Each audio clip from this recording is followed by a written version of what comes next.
లలిత సహస్రనామము ఐహికమైన ఫలాలు ఇస్తుంది అని ఎంత చెప్తామో, అలాగే ఇది బ్రహ్మ విద్యే అనే ప్రతిపాదన చేయడంలో ఇందులో ప్రధానం. ఆ నామాలలో నుంచి కొట్టొచ్చినట్టు ఆ కాంతి కనపడుతూ ఉంటే, లోకంలో వారు ఎక్కడ అందుకోలేరో అని భయంతో దాచడమెందుకు, తప్పకుండా గ్రహించగలిగే సహృదయులు ఉంటారు గనుక, నిష్కర్షకంగా కపటం లేకుండా ఇందులో ఉన్న విద్యని ప్రస్తావించుకుందాం. ఇది కావాలంటే కేవలం పరమేశ్వర ప్రీత్యర్థం. ఆ పరమేశ్వరుడే అందులో పరమేశ్వరి.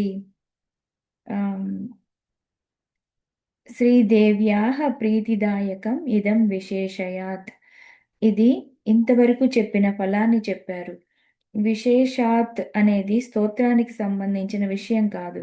ఇది ఫలశ్రుతికి సంబంధించినది. ఇంతవరకు చెప్పిన ఫలాలే కాకుండా విశేషముగా అని అర్థం. ఇంతవరకు చెప్పిన ఫలాలన్నీ సామాన్య ఫలాలు. ఇప్పుడు చెప్పబోతున్నది విశేష ఫలం. శ్రీదేవ్యాః ప్రీతిదాయకం. ఆ శ్రీమాతకి ప్రీతిని కలిగించే స్తోత్రమిది. లలితోపా లలితోపాసన తత్పరులు అంటే ఉపాసకులలో తత్పరులు కూడా ఉంటారు. స్వాతి స్వా సా సాత్వికోపాసనకుని ఉపాసనంతా తెరమరుగునే జరిగిపోతుందన్నారు రామకృష్ణ పరమహంస. తెరమరుగునే జరిగిపోతుందన్నారు రామకృష్ణ పరమహంస. ఆడంబరం ప్రకటన అంటే మళ్ళీ రాజస తామసాలు అయిపోతాయి. నిజమైన ఉపాసన ఎవరికైతే ఉంటుందో వారిది నిష్కలమైన సాత్విక మార్గంలో ఉంటుంది. సాధన ఎప్పుడూ సాత్వికంగా ఉండాలి. చింతన ఎప్పుడూ తాత్వికంగా ఉండాలి. అమ్మవారికి ప్రీతి కలిగించే నిజమైన ఉపాసకుడు ఎలా ఉంటాడంటే సాత్విక సాధన చేస్తాడు. సాత్విక చింతన చేస్తాడు. సాధనలో సాత్వికత, చింతనలో సాత్వికత, ఈ రెండూ ఉంటేనే వారికి ఇహము పరము రెండూ లభిస్తాయి. సాత్విక సాధన, తాత్విక చింతన. ఈ వాక్యం సూత్రప్రాయం. లలితోపాస్తి తత్పరః. లలితోపాసన తత్పరుడైన వారు ప్రయత్నపూర్వకంగా దీన్ని జపించాలి. కేవలం స్తోత్రమే అయితే పఠేత్ అనేవారు. జపమని మంత్రాన్నే అంటారు. ఇది స్తోత్రంలా కనబడుతున్న మంత్రమని దీని భావం. దీని పఠనమే జపము. ఇది స్తోత్రమే కాదు మంత్రమని చెప్పడం. దీని విధానాలు ఎలా చేయాలో చెప్పారు. ప్రాతకాలంలో స్నానం చేసి విధి విధానంగా చేయాల్సిన నిత్య నైమిత్తికాలు పూర్తి చేసుకొని ప్రాతస్నాత్య విధానేన సంధ్యాకర్మ సమాప్య చ. ఉపనయన సంస్కారం కలిగిన వారు సంధ్యావందనం చేయకుండా లలితా సహస్రనామం చదివితే ఫలించదు అని హయగ్రీవ స్వామి వారు చెప్తున్నారు. సంధ్యావందనాదుల తరువాత పూజాగృహం తతో గత్వా చక్రరాజం సమర్చయేత్. పూజాగృహానికి వెళ్ళి చక్రరాజాన్ని అర్చన చేసి విద్యాం జపేత్ సహస్రవాం త్రిశతం శతమేవ వా. తరువాత శ్రీ విద్యని జపించాలి అన్నారు. శాస్త్రంలో విద్యకి అర్థం మంత్రం. ఆ మంత్రాన్ని 1000 కానీ 300 కానీ 100 కానీ జపం చేసి తరువాత ఈ స్తోత్రాన్ని పఠించమన్నారు. ఇదొక ప్రక్రియ. ఈ విధంగా చేసి ఎవరైతే నిత్యానుష్ఠానంగా పెట్టుకుంటారో వారు ధన్యులు. జన్మ మధ్యంలో ఒక్కసారి చేసినా ఇది గొప్పదని చెప్పారు. దీని ఉద్దేశం గొప్పదంటే వెంటనే మణిద్వీపం వరకు నిచ్చెన పడుతుందని అర్థం కాదు. ముందు పాపాలు పోతాయి. అది దాని ఫలితం. ఆ పాపాలు పోతే ఒకసారి చేస్తే మరొకసారి చేయాలనే మంచి బుద్ధి పుడుతుంది. ఆవిడ క్రమంగా పుట్టిస్తుంది. అందుకే సాధన ఎలాగో అలా మొదలు పెట్టాలి. ఒక్కసారి అమ్మ చేయి పట్టుకుంటే ఆ తల్లి మనల్ని ఇంకా వదలదు. నడిపించుకుని తీసుకుని వెళ్తుంది. ఇది పఠిస్తే వచ్చే ఫలితం చెప్తున్నాను వినవయ్యా అని హయగ్రీవ స్వామి వారు అగస్త్యునికి చెప్తున్నారు. తస్య పుణ్య ఫలం వక్ష్యే శృణుత్వం కుంభ సంభవ. ఓ అగస్త్య విను. అనేక జన్మాలలో గంగా నది సర్వతీర్థాలలో స్నానం చేస్తే ఏ ఫలితం వస్తుందో ఒక్కసారి లలితా సహస్రనామ స్తోత్రాన్ని ముందు చెప్పుకున్న పద్ధతిలో పఠిస్తే ఆ ఫలితం కలుగుతుంది.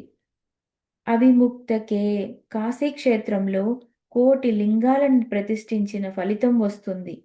కురుక్షేత్రంలో సూర్యగ్రహణ సమయంలో కోటి గోవులని దానం చేసిన ఫలితం, అలాగే శ్రోత్రియుడైన విప్రునకు కోటి బారువుల బంగారాన్ని దానం చేసిన ఫలితం, కోటి అశ్వమేధ యాగాలు చేసిన ఫలితం, ఎడారిలో కోటి బావులు త్రవ్విన ఫలితం, ఆమ్, దుర్భిక్ష కాలంలో కోటి బ్రాహ్మణులకు భోజనం పెట్టడం, ఆమ్, అన్నీ ఉన్నప్పుడు పెడితే అదొక ఫలితం, ఏమీ లేనప్పుడు పెడితే గొప్ప ఫలితం.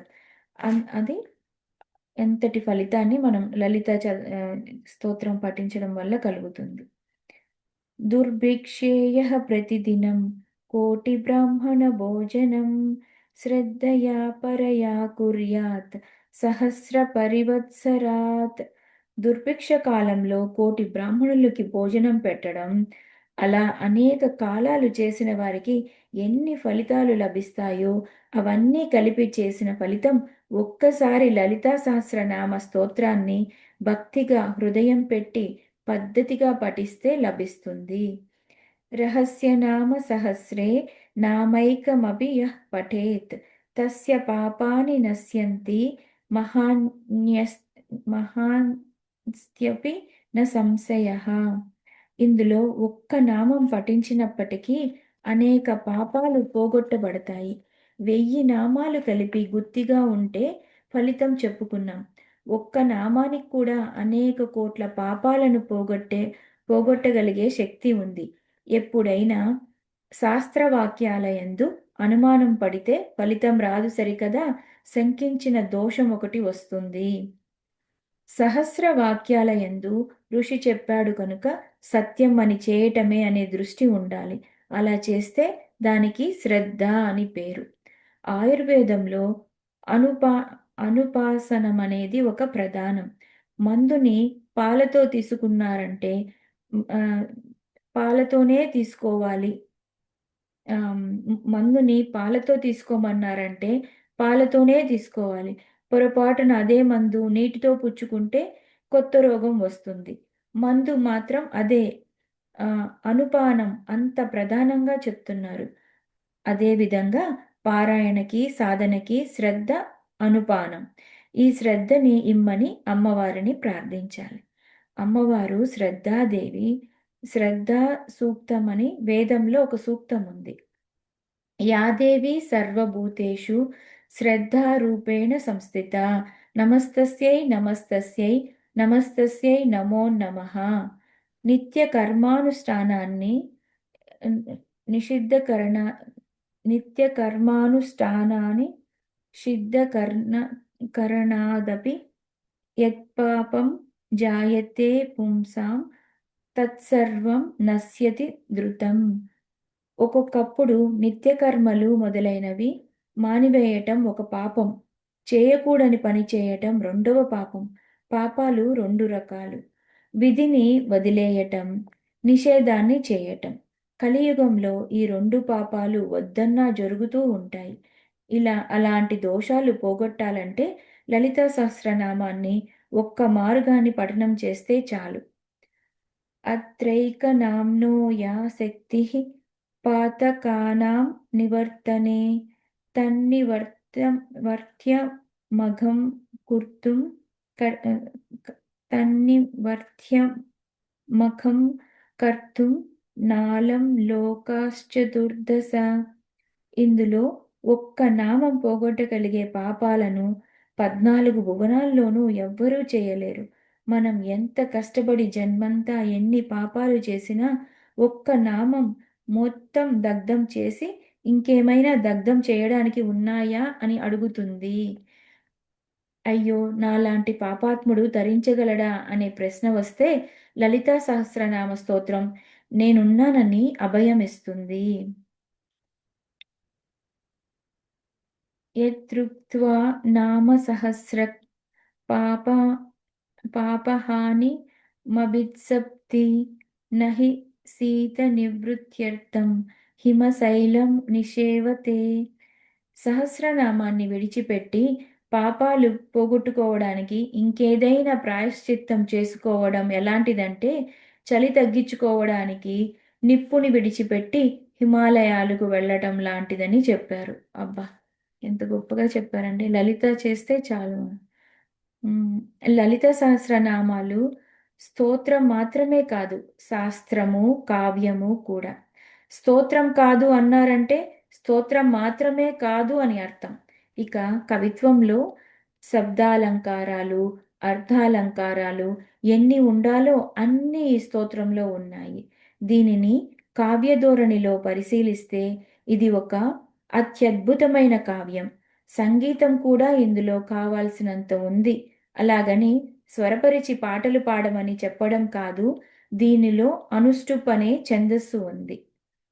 భక్తో యః కీర్తయన్నిత్యం ఇదం నామ సహస్రకం తస్మై శ్రీలలితాదేవి ప్రీతాభీష్టం ప్రయశ్చతి. నిత్యానుష్ఠానంగా ఎవరైతే లలితా సహస్రనామాన్ని పఠిస్తారో వారి పట్ల లలితాదేవి ప్రీతి చెంది వారి అభిష్టాల్ని నెరవేర్చుతుంది. నిత్యం సంకీర్తనాసక్తః కీర్తయేత్ పుణ్యవాసరే సంక్రాంతౌ విష్ణవై చైవ స్వజన్మధృతయే యయనే. రోజూ పఠించలేకపోతే పుణ్య వారములయందు దీన్ని పఠించాలి. నిత్యానుష్ఠానం లేకపోయినా సర్వకాలాల్లో నిత్యానుష్ఠానం లేకపోయినా పర్వకాలాల్లో అనుష్ఠానం చేయాలి. సంక్రాంతౌ అనగా సంక్రాంతి యందు, విష్ణవే ఇది సంవత్సరానికి 2 మార్లు వస్తుంది. స్వజన్మ త్రితయే ఆయనే అంటే తన పుట్టినరోజు నుండి 3వ రోజు అని చెప్పారు. ఓహ్! పుట్టినరోజు నుండి 3వ రోజు. పుట్టినరోజును చేసుకోవాల్సిన అనుష్ఠాలు చాలా ఉన్నాయి. ప్రత్యేకించి పుట్టినరోజు నుండి 3వ రోజుకి ఒక శక్తి వస్తుంది. ఆ రోజున దీన్ని పఠిస్తే చాలా విశేషం. నవమ్యాం చ చతుర్దశ్యాం సీతాయాం శుక్రవాసరే కీర్తయేన్నామ సహస్రం పౌర్ణమాస్యాం విశేషతః. నవమి, చతుర్దశి తిథులయందు అంటే ఇవి 2 పక్షాలలోనూ గొప్పవే, కానీ సీతాయాం అని ప్రత్యేకించి చెప్తున్నారు కనుక శుక్లపక్ష నవమి, శుక్లపక్ష చతుర్దశి ఈ 2 తిథులలో చంద్రకళలతో చాలా విశేషమైన అంశం ఉంటుంది. చంద్రకళలలో చాలా విశేషమైన అంశం ఉంటుంది. శుక్రవాసరే, శుక్రవారాన్ని దీన్ని పఠిస్తే చాలా విశేషం. పూర్ణిమ వచ్చినప్పుడు మరింత విశేషంగా దీన్ని పఠించాలి.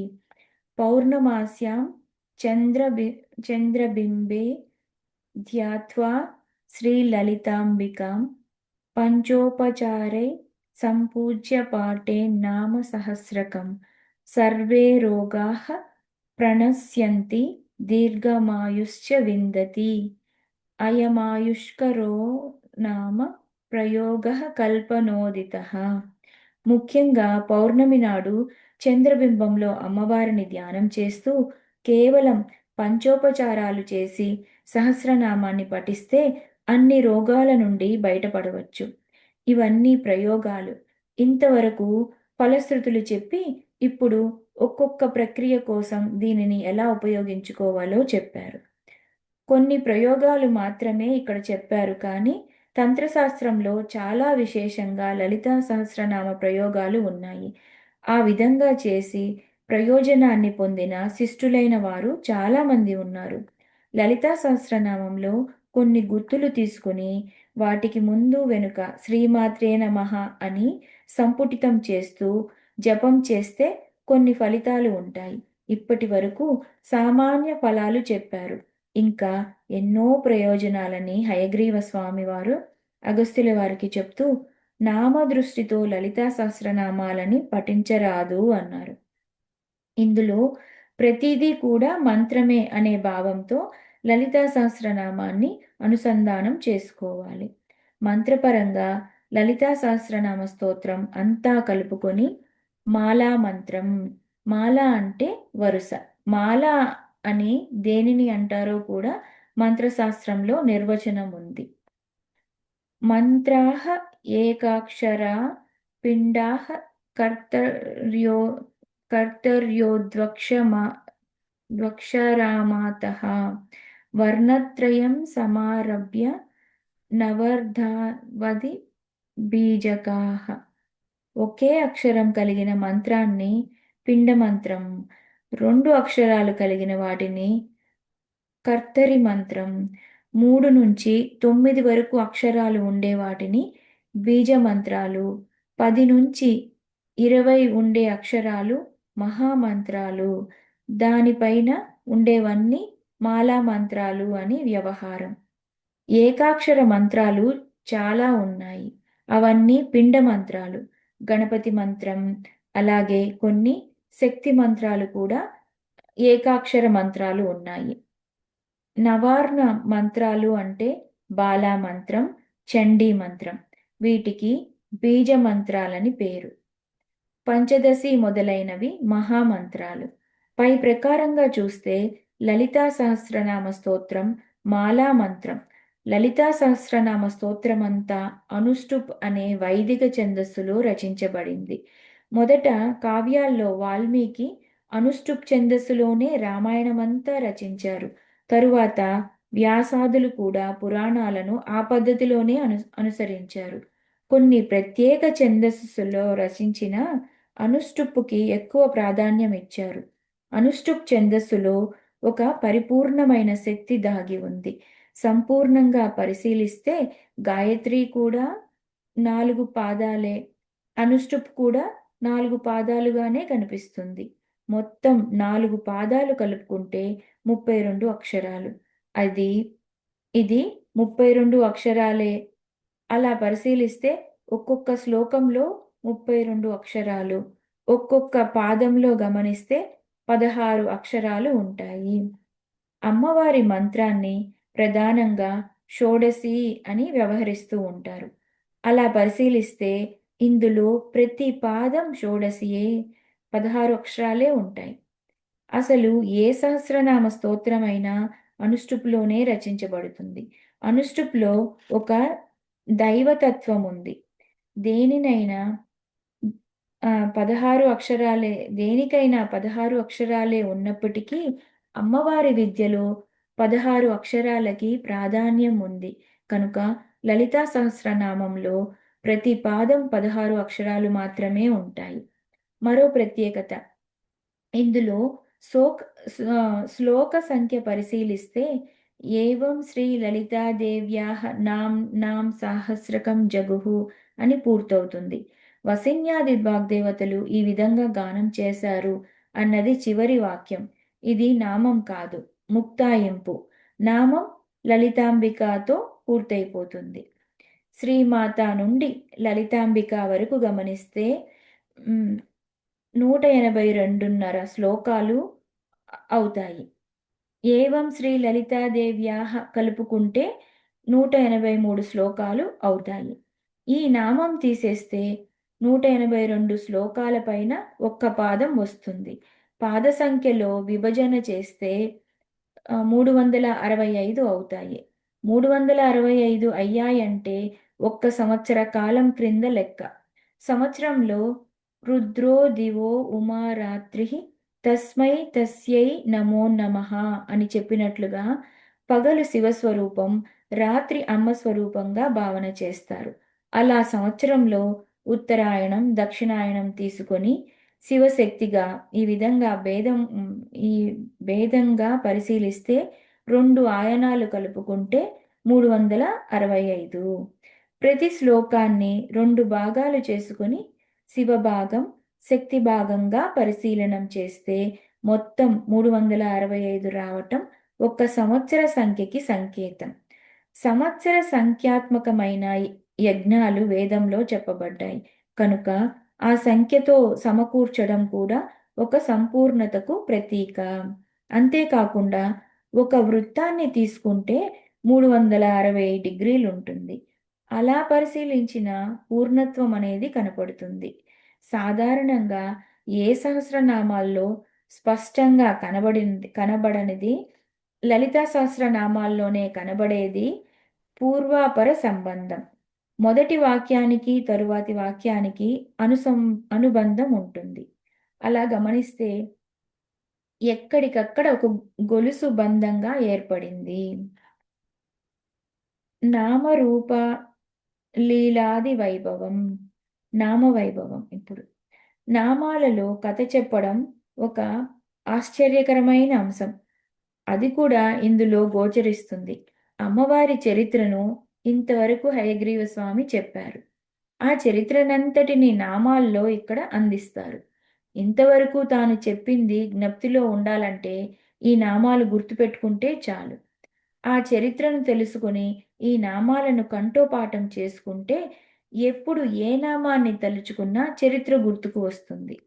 లలితా సహస్రనామాలలో విశేషం ఒకవైపు నామాలన్నీ గొప్పవి, ఇది నామవైభవం. ఇంకొకటి రూపవైభవం. రూపవైభవం వరుసగా ఉద్యద్భాను సహస్రాభ నుండి సర్వాభరణభూషిత వరకు వర్ణింపబడింది. ఇక్కడితో వదలకుండా చదువుతూ ఉంటే మధ్యలో అమ్మవారి ధ్యానం చెదరకుండా అక్కడక్కడ అమ్మవారి రూపాన్ని గుర్తు చేస్తూ ఉంటారు. అవి దరస్మేర ముఖాంబూజ దరాందోళిత దీర్ఘాక్షి దాడిమి కుసుమ ప్రభ తను మధ్య మొదలైనవి. ఇది రూపవైభవం. ఇంకొకటి లీలా వైభవం. అమ్మవారు చేసిన లీలలు వరుసగా నామాల్లో చూపిస్తారు. మొత్తం అమ్మవారి చరిత్ర సహస్రనామాలలో ఉంటుంది. లలితాదేవి ఆవిర్భవించడం, భండాసుర సంహారం, అమ్మవారికి పట్టాభిషేకం, ఇదంతా లీలా వైభవం. తత్వవైభవం. వేదాంత పరంగా అమ్మవారిని ఎలా అర్థం చేసుకోవాలి? ఇవి కూడా చాలా నామాలున్నాయి. ఉదాహరణకు నిరాకార, నిరంజన, సర్వోపనిషద్గుష్ట, దేశకాల పరిచ్ఛిన్న, మిథ్యా జగదధిష్టాన. ఈ వాక్యాలన్నీ పరిశీలిస్తే ఉపనిషత్తులు దొంతరులుగా కనబడతాయి. ఉపనిషత్తులు చదివి లలితా సహస్రనామ స్తోత్రం చదివితే ఇదొక్కటి పట్టుకొని అవన్నీ మననం చేసుకోవచ్చని అర్థమవుతుంది. ఒకవేళ ఉపనిషత్తులు చదవకపోయినా ఇవి ఇందులో ఉన్నాయనే జ్ఞానంతో ఈ నామాలకి అర్థం తెలుసుకున్న ఉపనిషత్ తత్వ వివేచనం జరుగుతుంది. మంత్రవైభవం. లలితా సహస్రనామ స్తోత్రంలో మంత్రశాస్త్ర విశేషాలు అనేకం ఉన్నాయి. ఇందులో బీజాక్షరాలు కొన్ని చోట్ల దాచిపెట్టారు. బీజాక్షరాలు బయటికి చెప్పరాదు కనుక కొన్ని చోట్ల మాత్రమే బీజాక్షరాల ప్రశస్తి ప్రస్తావించడం జరుగుతుంది. కానీ అవి ఉన్నాయని తెలుసుకోవచ్చు. ఇంకొకటి యోగ వైభవం. యోగ శాస్త్రపరంగా సాధనా పరంగా కావలసినవి ప్రధానంగా ఉన్నాయి. విశుద్ధ చక్ర నిలయ మొదలైన షట్చక్ర నామాలే కాక యోగ శాస్త్రానికి సంబంధించినవి చాలా ఉన్నాయి. అభ్యాసాత్ సయజ్ఞాత మైత్ర్యాదివాసనాలభ్య వంటి నామాలు పతాంజలి యోగ సూత్రాలు తెలిసిన వారికి అవగతమవుతాయి.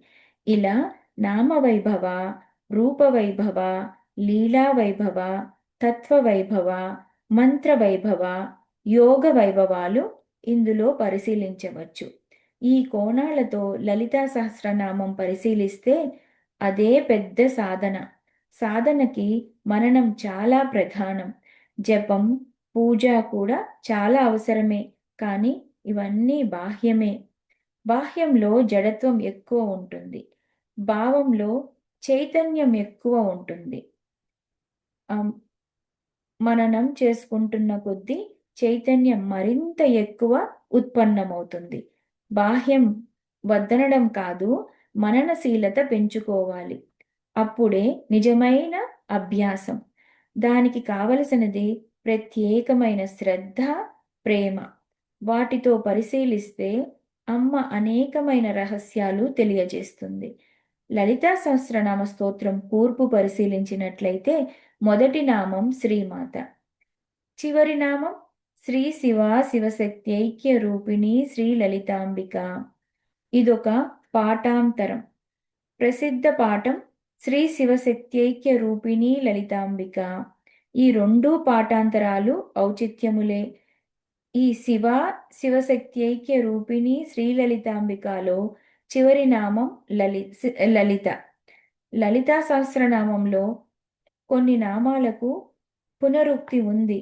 శాస్త్రంలో పునరుక్తి దోషమే, కానీ లలితా సహస్రనామ స్తోత్రం శాస్త్రం అని చెప్పి పునరుక్తి దోషమవుతుందనుకున్నప్పుడు వీటికి అర్థభేదం ఉందని గ్రహించాలి. ఒక చోట చెప్పినప్పుడు ఒక అర్థం స్వీకరిస్తే మరొక చోట చెప్పినప్పుడు మరొక అర్థం స్వీకరించాలి, కాబట్టి పునరుక్తి అనటానికి లేదు. పోని అర్థభేదంతో అయినా మళ్ళీ చెప్పారంటే ఆ విధంగా కూడా చెప్పమని లలితా సహస్రనామంలో పోని అర్థభేదంతో అయినా మళ్ళీ చెప్పారంటే ఆ విధంగా కూడా చెప్పని నామం లలితాంబిక. లలితా సహస్రనామంలో ఒక్కసారి తప్ప ఇంకెక్కడా ఈ నామం ఉండదు. శివ సహస్రనామ స్తోత్రంలో శివ అనే నామం మొత్తం ఒక్క చోట మాత్రమే వస్తుంది. విష్ణు సహస్రనామం స్తోత్రంలో విష్ణువు అనే నామం చాలా మార్లు వస్తుంది. శివ లలిత సహస్రనామ స్తోత్రాలలో ఈ రెండు నామాలు వాటిలో ఒక్కసారి మాత్రమే వస్తాయి. శీర్షిక మాత్రం లలితా సహస్రనామ స్తోత్రం. ఇందులో ప్రత్యేకత ఇప్పటి వరకు చెప్పిన 999 నామాలు శ్రీ లలితాంబికవి అని ఆఖరున చెప్పారు. శ్రీ లలితాంబికలో లలిత అనే మాట ప్రక్కకు తీస్తే శ్రీ అంబిక మిగిలింది. మొదట అన్నది శ్రీమాత, చివరికి శ్రీ అంబిక. ప్రారంభంలో అమ్మ అంబిక అన్న అమ్మే కనుక చివరికి కూడా అమ్మ అంటున్నారు. అమ్మతో మొదలై అమ్మతో పూర్తవుతున్నాయి ఈ లలితా సహస్రనామాలు. ఇదొక అందమైన కూర్పు. అమ్మకి 1000 పేర్లు ఉన్నప్పటికీ బిడ్డ దృష్టిలో మాత్రం ఆ తల్లికి ఒకటే పేరు అమ్మ. మనందరం బిడ్డలం కాబట్టి ఆవిడని పిలవాల్సింది అమ్మా అనే.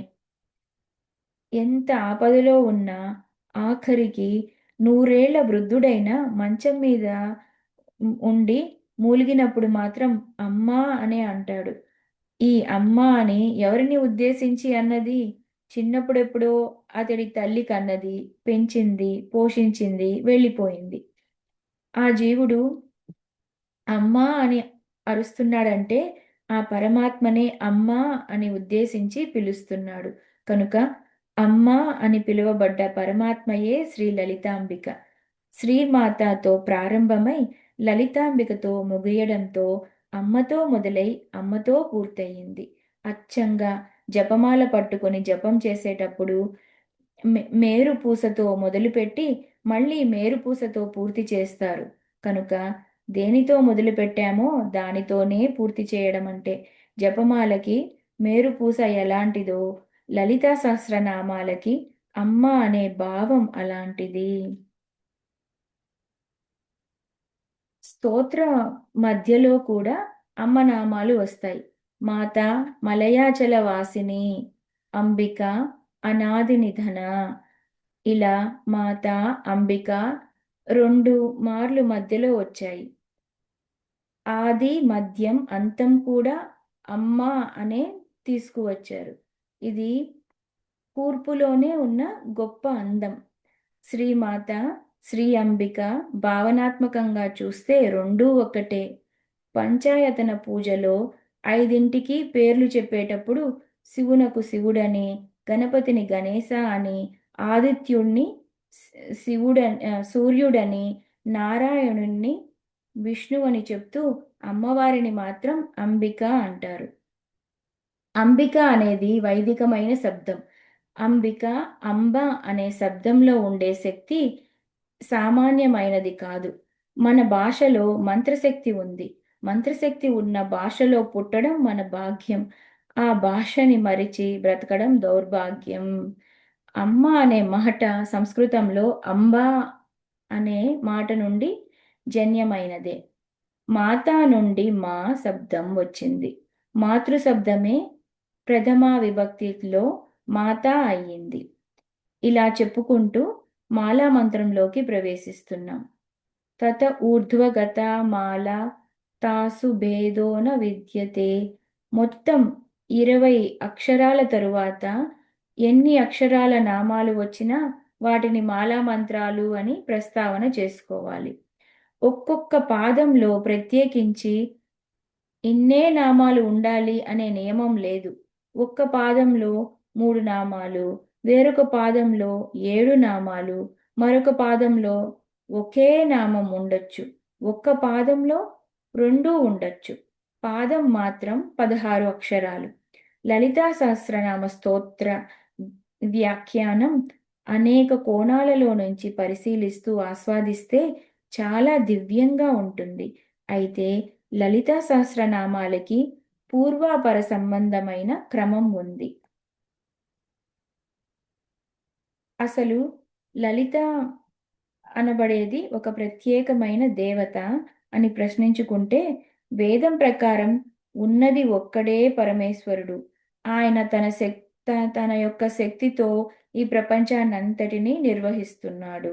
ఉపాసకుల కోసం, లోక నిర్వహణ కోసం ఒకే పరమేశ్వరుడు అనేక రూపాలతో ఉపాసింపబడుతూ ఉంటాడు.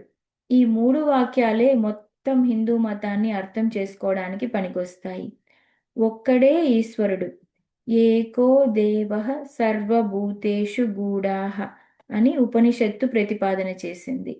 ఒక్కడైన పరమేశ్వరుడు సర్వ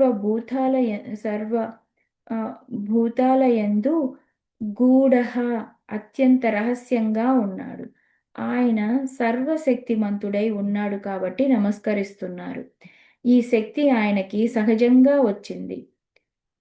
పరాస్య శక్తిః వివిధైవ శ్రూయతే స్వాభావికీ జ్ఞాన బలక్రియా చ అని ఉపనిషత్ వాక్యం.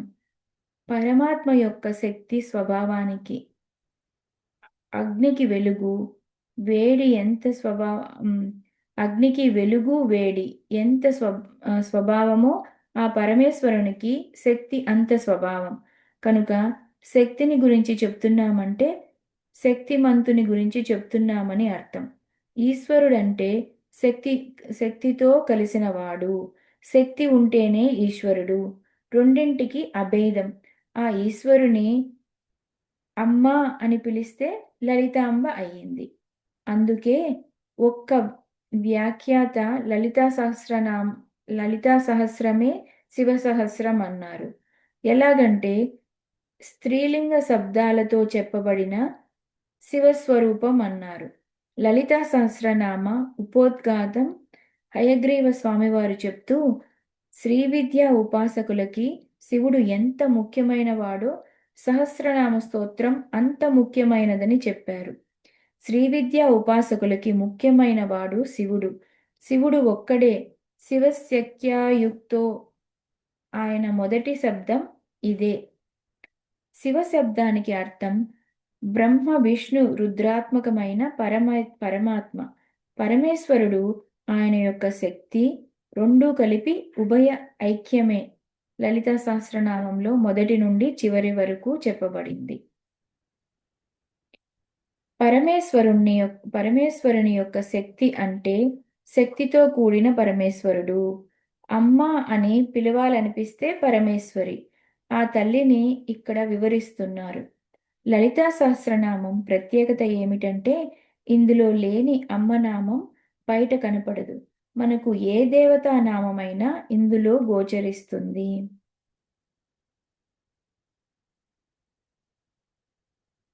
మహాలక్ష్మి కావాలంటే రమా రాకేందు వదన నామం ఉంది. రామ రమణలంపట అనే దానికి రామ రమణలంపట అనే పాఠం ఉంది.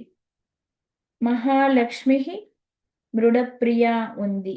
సరస్వతికి శాస్త్రమయి అని ఉంది. ఒక్కరే అమ్మ, ఒక్కరే జగదాంబ. ఉపాసనా ఉపాసనానాం కార్యార్థం. అమ్మ అనేక రూపాలు వస్తూ ఉంటాయి. ఇక్కడ స్తుతిస్తున్న అమ్మవారు సర్వదేవాత్మిక అయిన పరదేవత. ఆవిడే పరాశక్తి, ఆవిడే పరబ్రహ్మ స్వరూపిణి. ఆ తల్లి పేరే శ్రీమాత.